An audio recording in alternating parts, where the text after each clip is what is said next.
Gene. Yeah. Gene Redlin? Yeah, what can I do for you? I'm Andy. Andy Thumb. I'm a clerk over at the Golden Inn in Perryville. Oh, yes. Mr. Thumb. Hey, have a seat here, buddy. Glad you could come by. Hope it wasn't too much trouble for you. No. Tell me something. Is this place like that movie that Redford and, what's his name? Hoffman were in? What was that movie called? All the President's Men? Right. Tell me. You're digging up some kind of secret here, ain't you? That's why you called me in here, isn't it? Well, we are investigating a few things, Mr. Thumb, yes. I knew it. I told Norma Jean, my wife, that's why you wanted me down here. I told her just before I left, I said, just call me 007. Yeah, well... Of course, I don't need to stay, what do you call it, anonymous with a code name like that. No. Anything you want to print about me, you just put down there, said by Andy Thumb. Thumb. I don't mind a bit. Well, we'll be sure to do that, then. I'll tell you, Gene, I got some stuff you just might want to write down.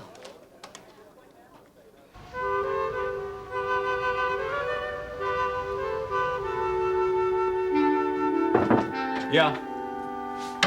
Ben, how are you?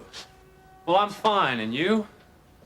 Well, considering the fact that I drove against the traffic this morning in order to see you, instead of fighting the morning rush hour to get to the hospital, why, I'd say my day has gotten off to a pretty fine start. Oh, yeah, wow. There's just really nothing like getting a straight shot on the freeway to start your day off right. Oh, I'll say.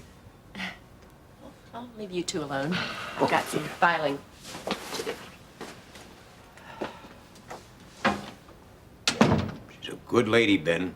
You should consider yourself fortunate to have her. Oh, I do, Lester. I really do. Now, tell me, you didn't come all the way down here this morning just to get a break from the traffic? What's up? I have some exciting news, Ben. A position's opened up at the hospital. A residency in diagnostic medicine. So? I wanted to talk to you about it. I'd like to offer you the position.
Thanks. Come on, Mom. You haven't told me one single juicy detail. And I haven't given any to your nosy husband either. You know, I have to tell you, though, it was a little awkward for both of us. I mean, this was the first time that we'd really been together on a date. We spent a lot of time together, though. Yeah. So come on, give me some highlights. Did he kiss you goodnight? Lori! Well, come on, it's okay. You can tell me. Wait a minute, aren't the roles reversed here? Doesn't seem too long ago I was asking you about your dates in college. Yeah, I know. Well, all right. There was a moment at the front door when I sensed that he wanted to kiss me. I knew it. I knew he would. Honey, I hate to burst your bubble, but he backed off. Now, like I said, this was the first time we'd been together without dealing with somebody else's problems.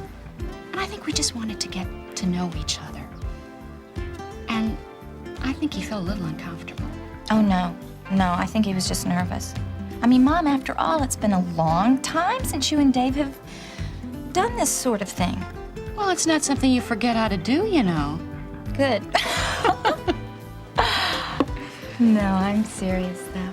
I think he really likes you. I don't even think he's realized it yet. I mean, I suspect that after the trial, since the trial's over and everything, that the romancing will now begin. I suppose. Well, what's the matter? Honey, you've got to realize that I've been fighting these feelings for some time now. I know. But why fight him? I mean, it's obvious that Dave really has feelings for you. Well, I'm not saying that he's not interested in maintaining our friendship. I'm just not sure how deep his feelings run. Although, I have to admit it was pretty nice, just knowing that he wanted to kiss me. Thank you. I'll bring your coffee right away, sir. Thank you.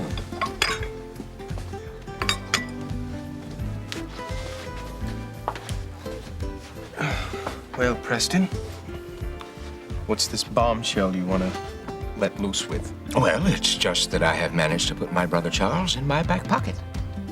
What are you talking about? It's simple. He's going to keep his eye on Courtney for us while we're in Lake Forest. Well, if I know Charles, there's a catch in it somewhere. In exchange, I am to see that he is awarded my seat on the board of Carpenter Shipping the day that you and Courtney are married.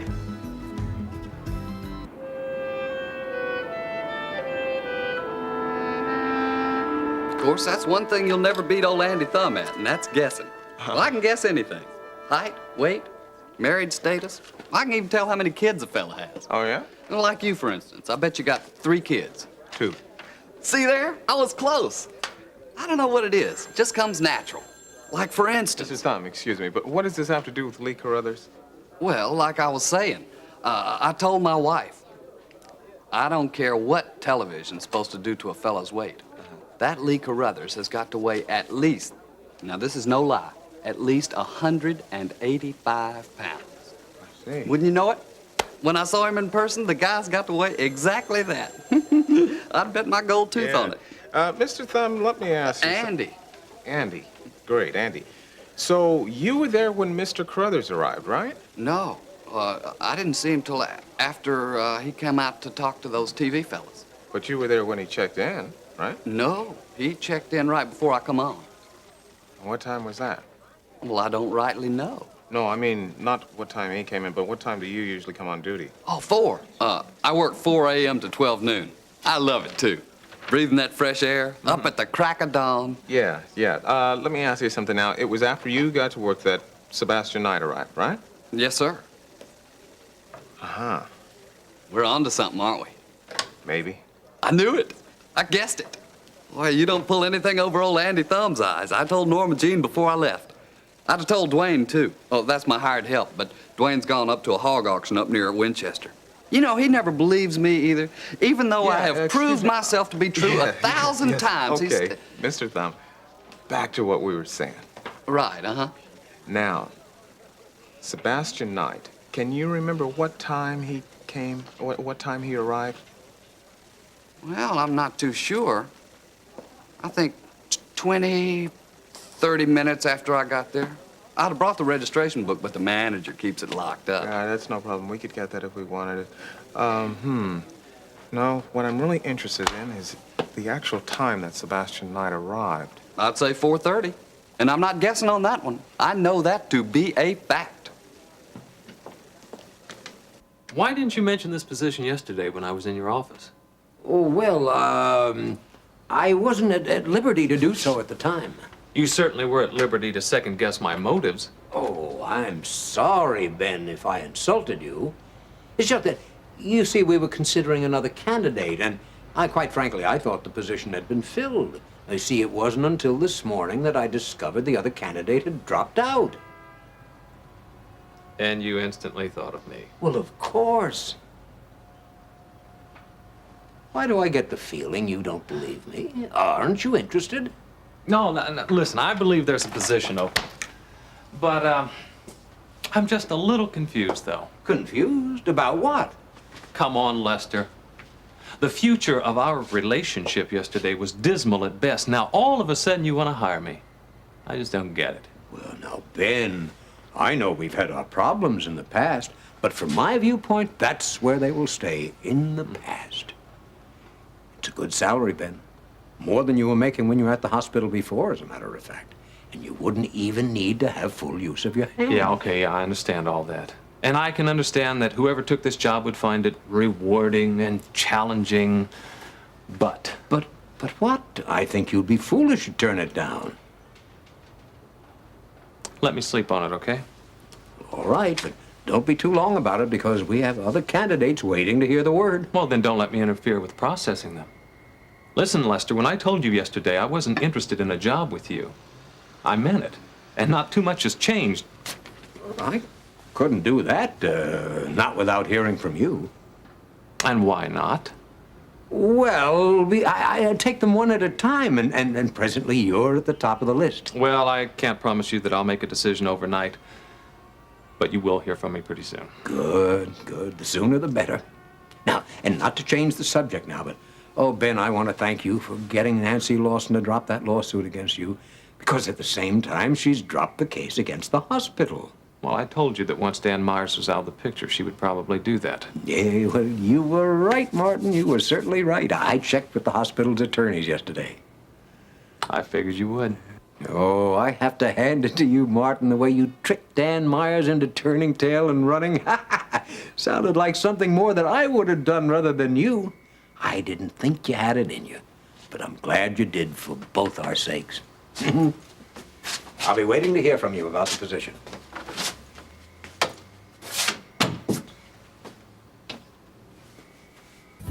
Preston, perish the thought. I mean, there's absolutely no way that Charles Carpenter is going to serve on the board at Carpenter Shipping. Well, why not? It's simple. The man's a buffoon. He's a moron. There are chimpanzees that make better businessmen. Well, that's not entirely true. He has had some success as a businessman. It's only recently that it's gone to his head. Well, that's exactly my point. I mean, the man's an egomaniac. He's greedy, to say the least. Now, you can't tell me for a minute that he's got Carpenter Shipping's best interest at heart. Of course not. But his self-serving motivation can be used to our mutual advantage. Oh, Preston, sometimes you amaze me with these far-fetched ideas Look, of he yours. can be used. And he's providing a valuable service for us, to you, by keeping his eye on Courtney. Preston, the day I need Charles Look, Carpenter... what if she decides to stay here at college, which she seems determined to do? Now, you won't be able to get married for another 4 years, so think of that.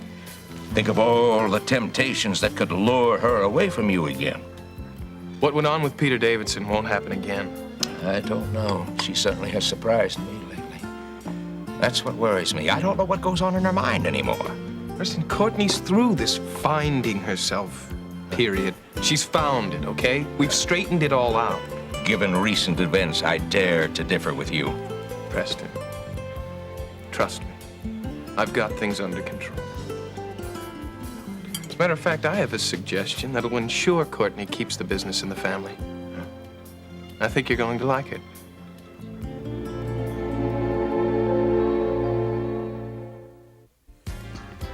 So what is your great suggestion for ensuring Courtney's hand? Simple, Preston. Courtney and I can be married right now. You've got to be kidding. Hardly.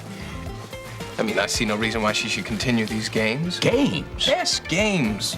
So she wanted to make a little show of her independence. She has. This is more than a show of independence. All right, then. She wanted to scare us a little. And she certainly succeeded. Yes. Not without its price. What are you talking about?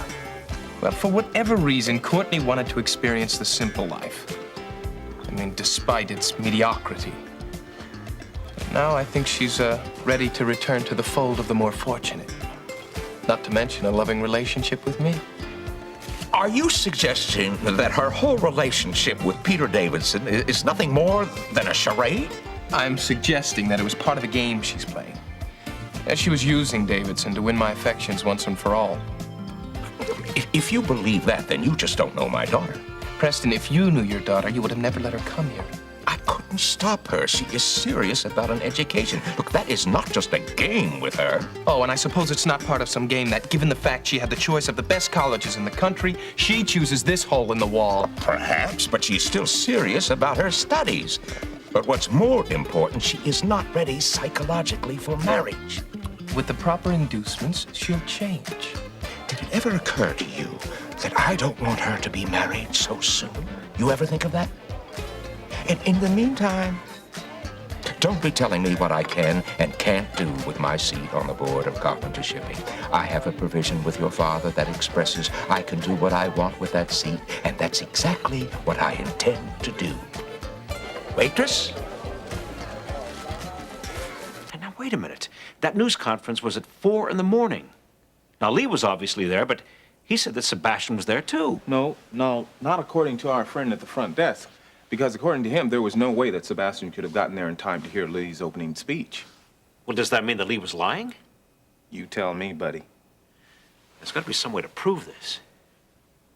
Hey, could you track down some of those reporters that were there and check with them to find out if Sebastian did indeed arrive late?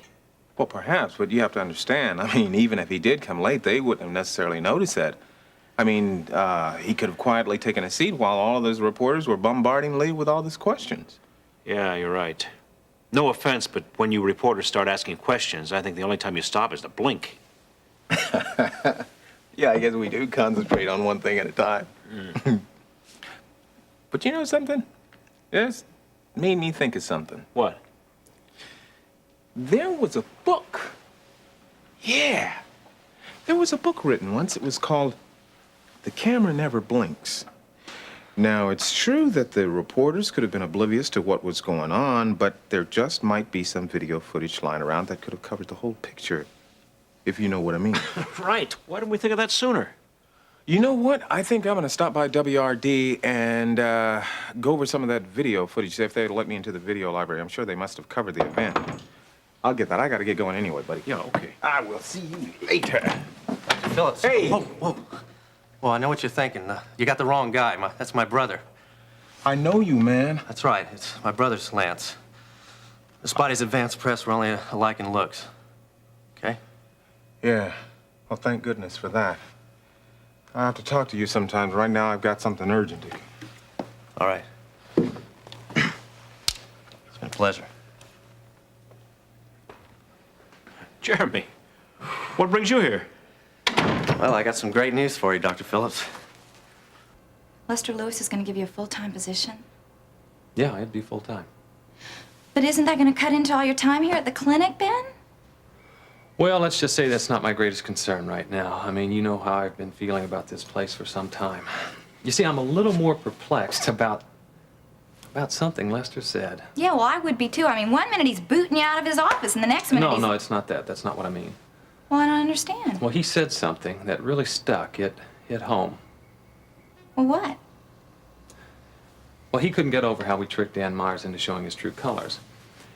And I told him yesterday about how we pulled it off, and he said then, and he said again today, that it sounded like something he would do, not I. Oh. You see, Lori, that really bothers me. Yeah, it bothers me too. I mean, if our little scam was something that Lester would do, then that means it was probably something we shouldn't have done. See, I know Lester. I know how that sucker thinks.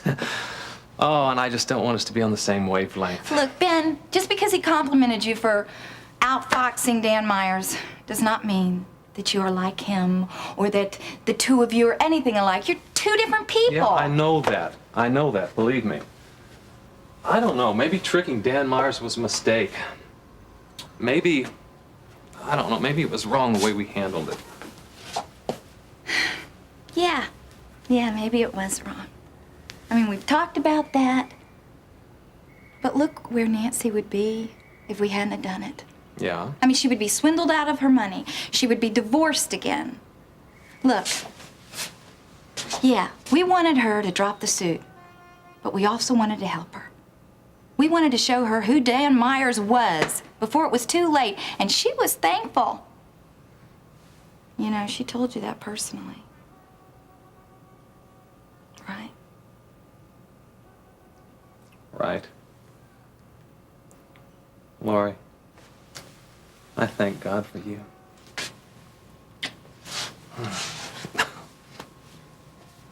So, there's your antique Bible. Hey, growing older every day. That's beautiful, isn't it? A rare treasure. Well, I hope your auction brings the money you anticipated. It will. I'm sure of that. It's already been officially accepted by the committee. Oh, great. Hey, how about a cup of coffee? No, thank you. Sit down then. You know, it's a shame that the value for most people lie in its age rather than the wisdom between the pages. That's true. Look, read some of our research. All right. The Dar es Salaam Bible actually originated in the Black Forest of southern Germany. Sources have traced it to the Wolfmeyer. Wolfmeyer Monastery, where it's rumored to have been tied to Martin Luther's Reformation Germany. Really? Is that true? Yeah, as far as I've been able to find out. Oh. After a series of plunderings by Spanish and English merchants, Moor pirates, and even Roman priests over the centuries, the Bible most recently fell into the hands of King Dar Salam of Doria, a ruler for nearly 23 years of this newly formed nation. King Dar Salam gave the Bible as a gift to the now-deceased Kate Carruthers. The Kingsley Museum has been granted permission by Dave Phillips, etc. I didn't know the history of this thing. I know. Well, like I said, that's all I've been able to find out. It's a little sparse. I was wondering maybe if you might have remembered Kate mention anything about the Bible. I'm sorry, I can't help you. Well, do you know why the king would leave her a Bible that's worth possibly over $25,000? Again, I don't know. I never really met the king.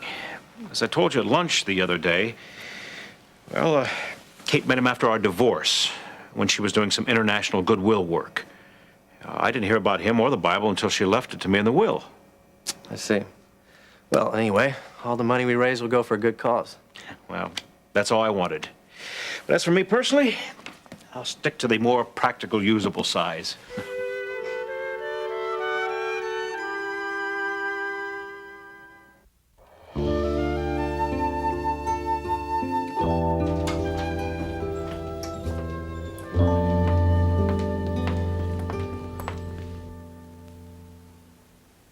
Well, here it is. Now, this is all raw stock. We're going to use this as source material during the campaign. And believe me, man, we shot a lot of it. Good, good. Okay, now let me ask you something. Do you have the log sheets for this? No, we threw those away.